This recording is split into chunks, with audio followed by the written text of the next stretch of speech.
நாளைக்கான வீடியோவில் என்ன நடக்குன்னு சொல்லிட்டு பார்க்கலாம். வீடியோக்குள்ளே போகிறதுக்கு முன்னாடி நம்ம சேனலை சப்ஸ்கிரைப் பண்ணிவிட்டு பக்கத்தில் இருக்க லைக் பட்டனை தட்டி விட்டுருங்க. வீடியோ வந்துட்டு நல்லாவே இருக்குது. சரி வாங்க வீடியோக்குள்ளே போகலாம். ஃபஸ்ட்டு சீனில் வந்துட்டு ஐஸ்வர்யாவும் அந்த ரவுடியும் ஃபோன் பேசிகிட்டு இருக்காங்களே, அந்த சீன் தான் காமிச்சிட்டு இருக்காங்க. ஃபோனை கட் பண்ணது ஐஸ்வர்யா பயங்கரமான யோசனையில் இருக்காங்க. அடுத்து வந்துட்டு அந்த ரவுடி தான் விறுவிறுன்னு அபிராமி கெட்டி போட்டிருந்த இடத்துக்கு போகிறாங்க.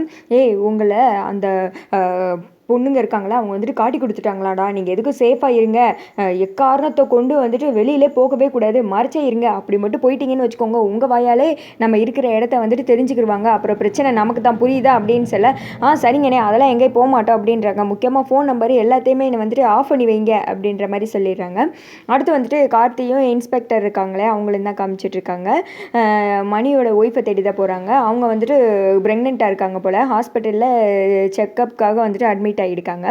அவங்கக்கிட்ட வந்து சொல்கிறாங்க, இந்த மாதிரி உங்கள் ஹஸ்பண்ட் வந்துட்டு உங்கள் அம்மா கடத்தின கேஸில் வந்துட்டு இன்வால்வ் ஆகியிருக்காங்க, அதனால் நீங்கள் என்ன பண்ணுறீங்கன்னா அவருக்கு கால் பண்ணி இந்த இடத்துக்கு இப்போ வர சொல்லுங்கள், ஹாஸ்பிட்டலில் உங்களுக்கு சீரியஸாக இருக்குது அப்படின்னு சொல்லிட்டு வர சொல்லுங்கள் அப்படின்ற மாதிரி சொல்கிறாங்க. அதாவது டெலிவரி டேட்டு நெருங்கிடுச்சு அப்படின்னு சொல்லிட்டு, இல்லை நான் வந்துட்டு வர சொல்ல மாட்டேன், அவரை வந்துட்டு நீங்கள் பிடிச்சிட்டு போயிடுவீங்க அப்படின்னு சொல்லிட்டு அவங்க ஒய்ஃப் வந்துட்டு ரொம்ப பயப்படுறாங்க. இல்லை உண்மையாகவே நான் சொல்கிறேன், இந்த கேஸில் நீங்கள் எங்களுக்கு ஹெல்ப் பண்ணிங்கன்னா உங்கள் ஹஸ்பண்டை நாங்கள் எதுவுமே பண்ண மாட்டோம், அப்படியே விட்டுருவோம், அவருக்கு கூட இது நல்லது தான், அவர் மேலே கேஸ் வராமல் இவர் பார்த்துக்குருவார் அப்படின்னு சொல்லிட்டு கார்த்திகை சொல்கிறாங்க. சரி நான் அப்படியே பண்ணுறேன் அப்படின்னு சொல்லிட்டு அவங்க ஹஸ்பண்டுக்கு தான் கால் பண்ணுறாங்க. அவனும் அந்த பக்கம் வந்துட்டு தனியாக போய் யாருக்கு தெரியாமல் ஃபோன் அட்டன் பண்ணி பேசுகிறான். என்னம்மா அப்படின்னு கேட்க, எனக்கு பிரசவ வலி வந்துருச்சுங்க, ஹாஸ்பிட்டலில் அட்மிட் ஆகிடுக்கேன், எனக்கு ரொம்ப பயமாக இருக்குங்க அப்படின்னு சொல்ல, சரி நீ எதுக்கும் கவலைப்படாத, நான் உடனே இங்கே வாரேன் அப்படின்னு சொல்லிட்டு அவனும் ஃபோனை கட் பண்ணிடுறாங்க. அப்புறமேட்டி கார்த்தி அந்த போலீஸும் வந்துட்டு வெளியில் எல்லாருக்கிட்டையும் சொல்கிறாங்க, மப்டியில் அங்கங்கே இருங்க, நானும் கார்த்தியும் வந்துட்டு தனியாக அந்த பக்கம் ரூமுக்குள்ளே மறைஞ்சிருப்போம் அப்படின்னு சொல்லிட்டு எல்லாருக்கும் எங்கெங்கே நிற்கணும் அப்படின்ற மாதிரி அவங்கவுங்க பிளேஸை வந்துட்டு சொல்லிவிட்டு உள்ளே வந்துட்டு போகிறாங்க. அவங்க ஒய்ஃப் வந்துட்டு படுத்திருக்காங்க, மணியோட ஒய்ஃபு. இவர் தான் நான் சொன்னேன்ல அந்த மாதிரி கார்த்திக் அப்படின்னு சொல்ல, சார் நீங்கள் வாக்கு கொடுத்தீங்க அப்படின்றதுக்காண்டி தான் சார் நான் அவரை ஃபோன் பண்ணி வர வச்சுருக்கேன், அவர் மேலே கேஸ் மட்டும் போட்டுறாதீங்க சார் அப்படின்னு சொல்ல, கண்டிப்பாக நான் எந்த கேஸுமே போட மாட்டேன், ஆனால் நாங்கள் இங்கே இருக்கோம் அப்படின்னு சொல்லிட்டு நீங்கள் காட்டி கொடுத்துறாதீங்க, நீங்கள் எப்பவும் போல் வழக்கமாக எப்படி நார்மலாக பேசுவீங்களோ அது மாதிரியே பேசுங்க, ஏன்னா அவன் நாங்கள் இருக்கோன்னு தெரிஞ்சுட்டு தப்பிச்சு ஓடிட்டானா அவ்வளோதான், இவங்க அம்மாவை கண்டே பிடிக்க முடியாமல் போயிடும் அப்படின்னு சொல்ல, சரிங்க சார் அப்படின்னு சொல்லிட்டு அவங்க ஒய்ஃபை வந்துட்டு படுத்திருக்காங்க. அதுக்கேற்ற மாதிரியே மணி வந்துடுறாங்க. சார் இந்த மாதிரி மணி வந்துட்டாங்க அப்படின்னு சொல்லிட்டு இவங்களுக்கு சிக்னல் கிடைக்குது.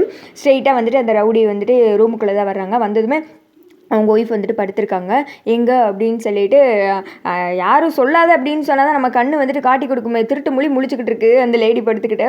அப்புறமேட்டு உனக்கு ஒன்றும் ஆகாதுமா, கண்டிப்பாக வந்துட்டு நல்லதாக நடக்கும் அப்படின்ற மாதிரி அவங்க ஹஸ்பண்டு சொல்லிட்டு இருக்காங்க, நான் இருக்கேன் பயப்படாது அப்படின்னு சொல்லிட்டு. அந்த சமயத்தில் கரெக்டாக போலீஸும் காட்டி வந்துட்டு வந்துடுறாங்க. இவங்களை பார்த்ததுமே அந்த ரவுடி வந்துட்டு தப்பிச்சு ஓடுறதுக்காக ஓட பார்க்குறான். அப்போ வந்துட்டு 2 பேரும் அடித்து அவனை பிடிச்சிடுறாங்க.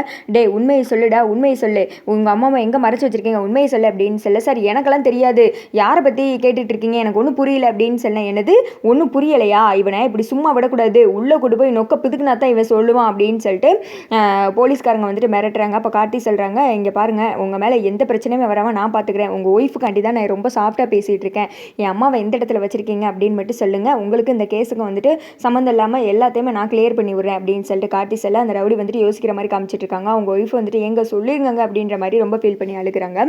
அதோட பார்த்தீங்கன்னா இந்த வீடியோ வந்துட்டு முடிஞ்சிருது. எந்த அளவுக்கு இந்த ஸ்டோரியை மொக்க பண்ணி இழுத்துட்டு போக முடியுமோ அந்த அளவுக்கு இழுத்துட்டு போகிறாரு டேரக்டரு. முக்கியமாக வந்துட்டு கார்த்திக்கு அவங்க வீட்டில் இருக்கவங்க மேலே சந்தேகம் இருக்குது, அதாவது ஐஸ்வர்யாவோட அம்மா மேலெலாம் சந்தேகம் இருக்குது. அப்படி இருக்கும்போது எல்லா பிளானையும் ஏன் வந்துட்டு கார்த்தி வீட்டுக்குள்ளே எல்லாரும் முன்னாடியே சொல்கிற மாதிரி சீன் கொண்டு வராங்கன்னே தெரியல. இதை பார்க்கும்போது டேரக்டர் முட்டாளுன்னு நினைப்பாங்களா, இல்லைனா என்னடா இது ஹீரோ இப்படி நடிச்சிட்டு இருக்காரு, என்ன ஹீரோ ஒன்றும் சரியில்லை அப்படின்னு சொல்லிட்டு நினைப்பாங்களா. இந்த வீடியோவை பற்றி நீங்கள் என்ன நினைக்கிறீங்க அப்படின்னு சொல்லிட்டு மறக்காமல் கீழே வந்துட்டு கமெண்ட் பண்ணிவிடுங்க.